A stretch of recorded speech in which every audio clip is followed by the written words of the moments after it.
Whenever we are not present, it's because we're thinking about the future, we're thinking about ourselves, or we're thinking about the past. We're never thinking about the person who's in front of us in the present. So we're worried about something that's going to happen in the future, or we're worried about something that happened in the past, and because of that, we're never living right now. It's, oh, I should have done this, or I hope this happens in the future, or I'm scared this is going to happen in the future. And when you're constantly living in the future or the past, you're never living in the present. So you have to let go.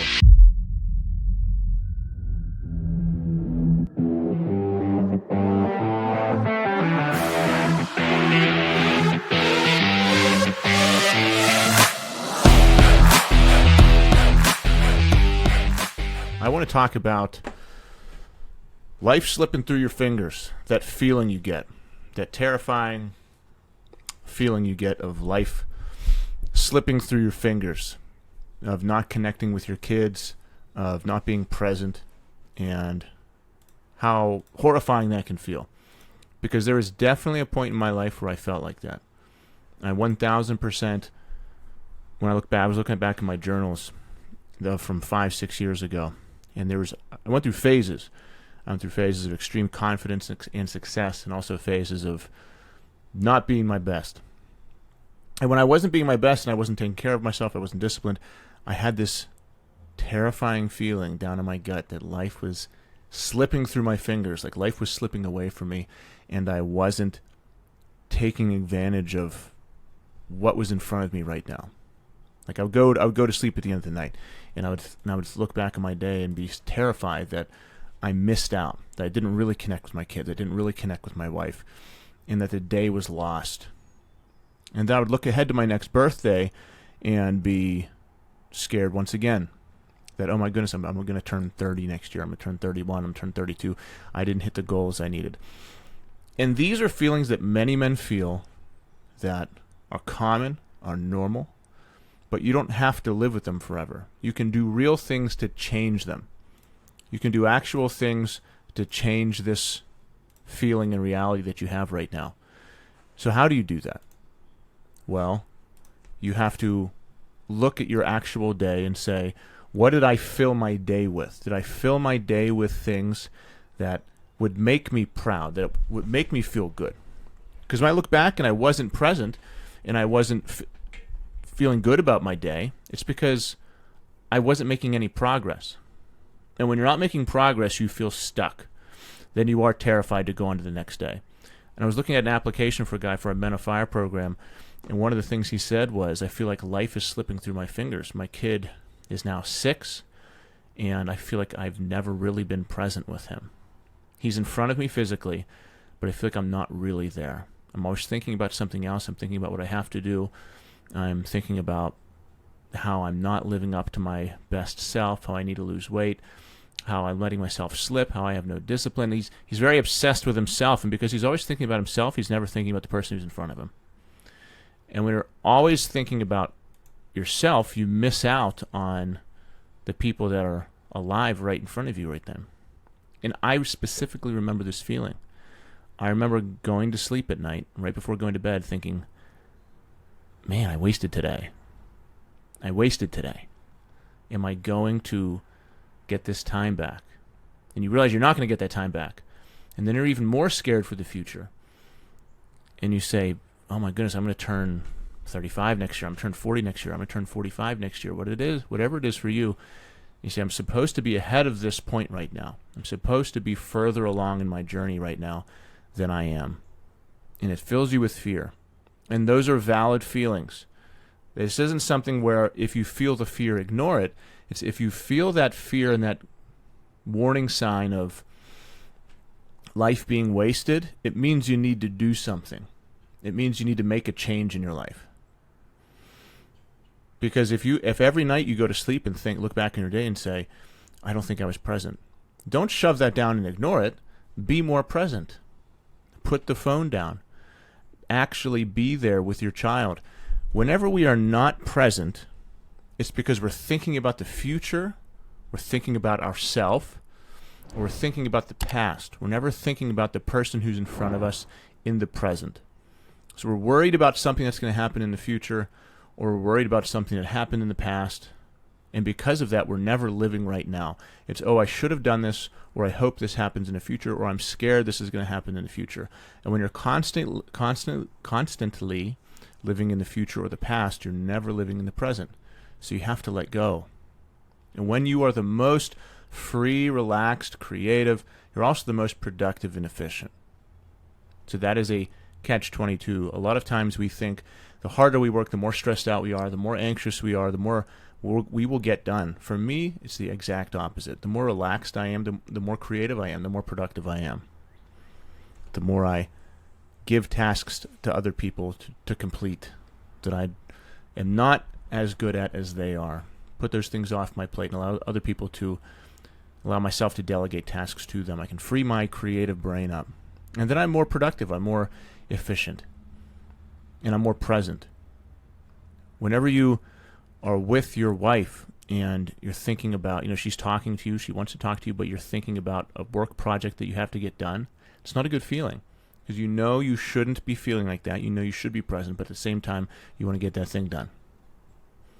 And that comes back to having systems in place, time blocking, scheduling, being efficient with your time. It's like Jim Rohn says, it's not how many hours you have, it's what you put into the hours. And you improve yourself and you optimize your day so you can be more present with them. But all these things make us feel like, at the end of the day, like time is slipping through our fingers, like life is slipping through our fingers. There's nothing worse than watching your son or daughter grow up and looking back and knowing that you can't get that time back. They're 4 years old and you say, oh my God, my son is never going to be 2 again. My son is never going to be 1 again. I'm never going to get to watch him take his first step again. That's gone. I can never get that back. And then you think to the future and you think, well, what moments are going to come up that I may miss because I'm not present, because I haven't solved this inner turmoil I have that is causing me to not be present right now? Like, what is this thing that I haven't solved that's taking up all of my presence? Something that we don't like about ourselves. It's something that is unsolved within us. It's a trauma we've experienced. It's a failure that we think we'll never get past. And it takes up all of our brain power and steals our presence. And you wonder what is going to happen in the future that I'm going to miss because I haven't solved this. That's why it's so important to dig in and solve these things. Man, I remember feeling that feeling this guy on the application road. I feel like I am not present with my kids and time is slipping through my fingers. Time is slipping away. And as I read more about him and I ended up talking to him, he's in our program now and doing great. He's only been with us for two weeks.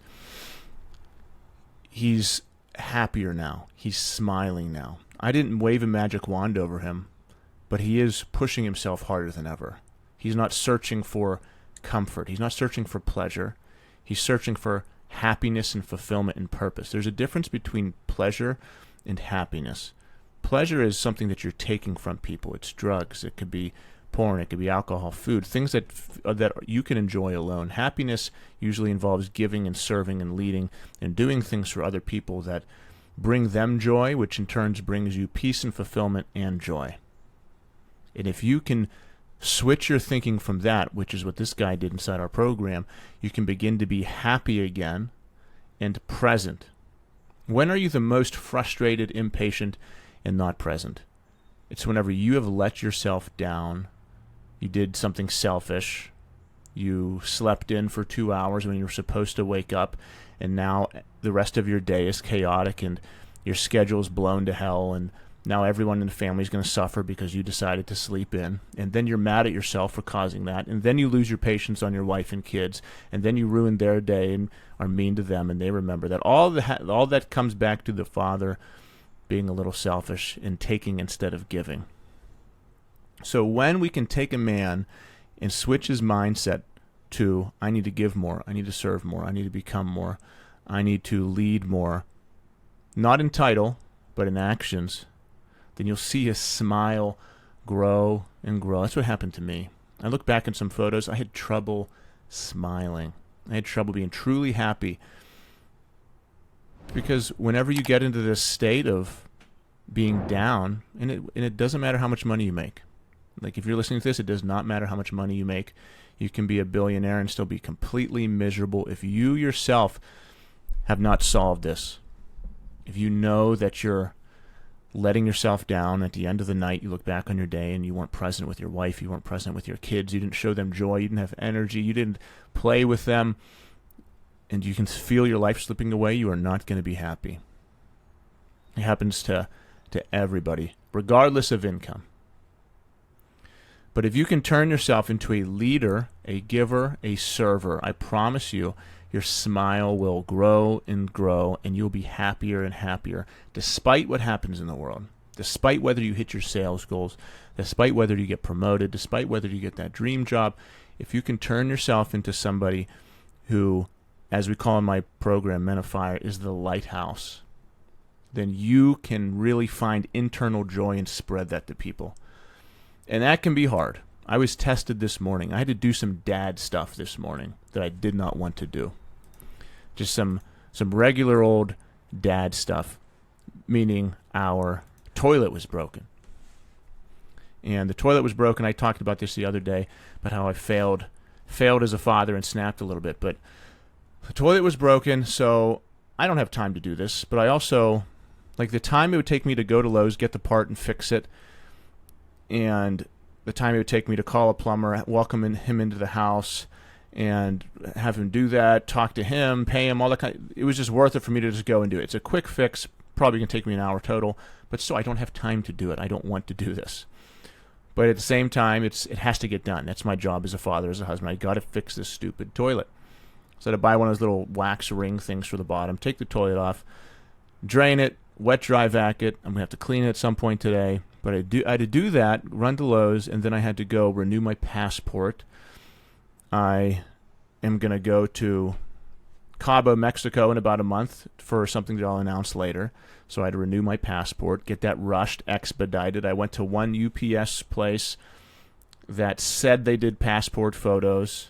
I filled out all my stuff, paid, got the packaging ready, filled out my papers, went to the counter. They said, oh, we don't do passport photos anymore. So I had to drive 5 miles down a highway to another UPS store, wait 20 minutes in line to do that, and then I had to go to one more store to return an Amazon. And so an hour and a half, 2 hours passed in the beginning of my day, blew up my schedule, and I did not want to do any of those things. So I was tested. The test for me, and this is normal life stuff, these are the normal situations where, as a father, you are tested and your patience is tested. For me, the test is, can I remain smiling, joyful? I'm going to be the lighthouse for them. So I don't remember where we started off, but that's how I like doing these podcasts.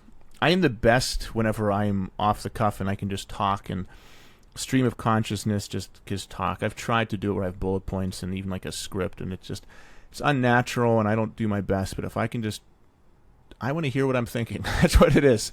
I want to hear what I'm thinking. And I do all of my calls. We have in our program, we have 3 Zoom calls every other day. And it's the same thing. I talk to the guys. I coach them. I talk them through my thoughts. And then they talk, and I talk them through their thoughts, and we talk to each other. But the more planned out, the more something is written down, and it just comes off as inauthentic. That's what we're all working on, is being more authentic and speaking from our hearts. But let's circle back to where we started, and that was life slipping away. It's a terrifying feeling. So let's do some... I did write down a couple things. So life slipping through your fingers. And I just talked for 15 minutes, stream of consciousness. So let's circle back, and why does life feel like it's slipping through your fingers? Well, because you're not present with your kids. If you're not present with your kids, then it's going to feel like that time with your children is slipping through your fingers. It's slipping away. If you're getting older and not making progress in your life, you're going to feel like life is slipping through your fingers. And I specifically remember that feeling of being 29, terrified. Because when I also remember being 12 years old, and for some reason, me and my brother John, we didn't have Game Boys, we didn't have Nintendo systems, we didn't have a TV or computer in our room. We had bunk beds and 4 other people living with us. So we'd be in our bedroom. We said, what's your favorite age going to be? At what year in your life are you going to be the best? I remember having this conversation. We would write it down. We had little notebooks where we would draw. We'd draw pictures of dragons and dinosaurs and bloody people, boy stuff. And I remember writing down with him, at what age are you going to be your best? What's your best year going to be? And I wrote 29. And then every time I was on a basketball team or soccer team after that, I always wanted the number 29. That was 10 years old, 12 years old. By the time I was 29 years old, I was not my best. I was close to my worst. But I still remembered having a conversation.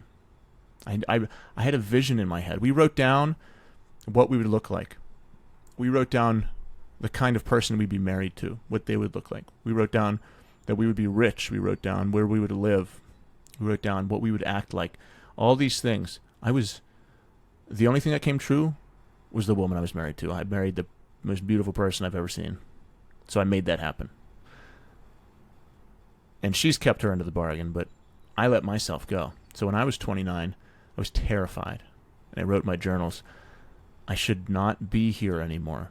I should be past this. I'm going to turn the next decade. I'm going to hit those 30s, and I'm not going to be there yet. It's a terrifying feeling. Income, not where it should be. Job, not what I want to be doing. Body, worst it's ever been. Confidence, worst it's ever been.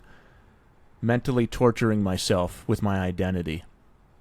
Negative thoughts always pulling me down. No group of supportive people to lift me up. No coaches, no mentors guiding me. Just me. And you feel like you're in the Wizard of Oz in a tornado, just flying around. It's scary. So 29 was supposed to be my year. 29 was not my year. My year is next year. Next year is going to be my best year, 37. And when I'm 38, I'm going to blow this guy out of the water. Absolutely. I know it. My wife knows it. My kids know it. My son Nathan says, he's so confident in me. He has no doubt. He says, Dad, when we're rich, Dad, when blah, blah, blah, when we move, he just knows it. I know it too. Like the rich thing is like just, something kids like to talk about because he watches YouTube, he watches Mr. Beast give away Lamborghinis and McLarens, and he's like, Dad, that's going to be you. It's like, well, I'm not going to be doing that, but we will do well. We are doing well. Over the past year, many things have changed for financial and everything. But the biggest changes have been internal. How I see the world, my hope for the future, my confidence, my ability to speak, my ability to not care if I mess up, not care if I fail, to take steps into fear and doubt. I used to be crushed by fear, doubt, insecurity, anxiety, stress, living life crisis to crisis. That used to be me. That used to be what I would just tear myself down every single night.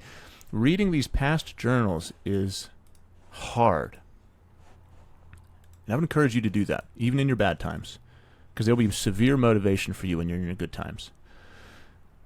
And I was just so down and just so down on myself.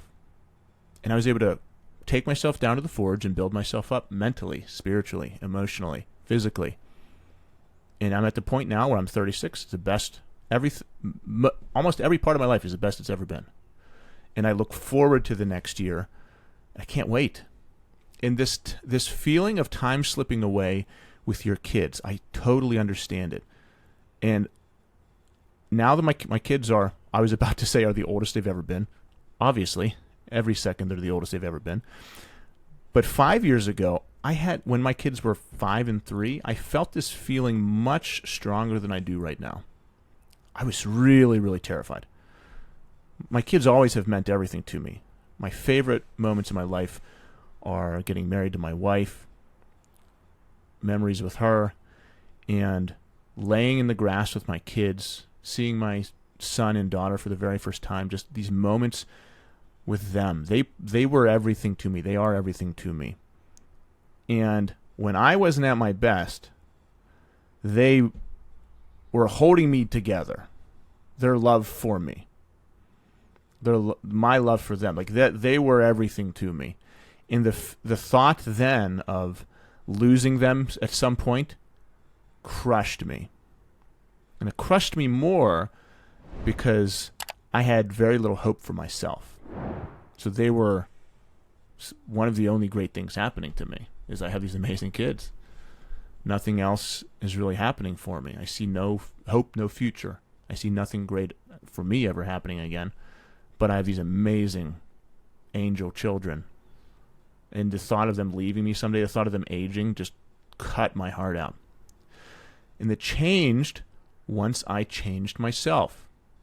Once I started to love myself more, respect myself more, build myself. Once I focused on personal development, got my physicality back, became healthy, built my body, listened to podcasts, read more books, listened to more inspirational people, hired coaches and mentors to lift my vision, joined men's programs, surrounded myself with hundreds of successful men who held me accountable and pushed me.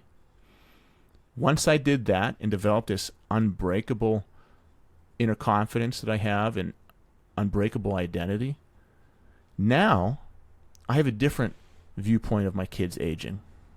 Now I can't wait to show them a successful path. I'm so happy that I can teach them lessons of overcoming failure, of how to live successfully financially, health-wise, business-wise, relationship-wise. I could use a mentor like that in every area of my life. I'm going to be that for my kids. I am that for my kids. I'm going to be a wise guide for them forever. So yes, it is sad that they will leave me someday, but also they still need a father. I need to be on my A game forever. When my kids are 60, I'm going to be that 85-year-old that says, hey man, when you turn 61, look out for this. I navigated it. I didn't give up. I kept going. I'm not going to be that guy who turns 55 and thank God I retired and then 5 years later is dead because he gave up. No. My time is never ending. I must keep on growing, keep on living, keep on progressing, keep my fire lit so that my kids always know that their fire is always lit. Then they can do that to their kids. That's the responsibility. No woe is me. No, I need to take a break. Dad's busy. Dad blah, blah, blah. Fuck that. Sorry. F that. Screw that. All right, guys. I'm going to end right there. Kind of went on a tangent. I love going on tangents. That's when I'm at my best. I'm at my best with no filter. So, hope you enjoyed that. That was going to be one of our podcasts. I have no idea what this is going to be titled. Maybe Life Slipping Through Your Fingers. That'll be the title. Life Slipping Through Your Fingers. Because that's where we started, and that's where we end. Let's recap everything. How do you not let life slip through your fingers?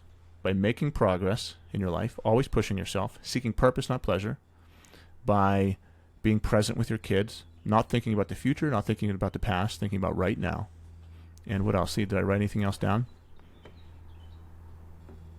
Yeah, don't be greedy. Don't be selfish. Be happy with what you have right now. Strive for what you want while being happy with what you have. Stop looking at the future and the past. Look at right now. And we'll end there, everybody. Nice to see you.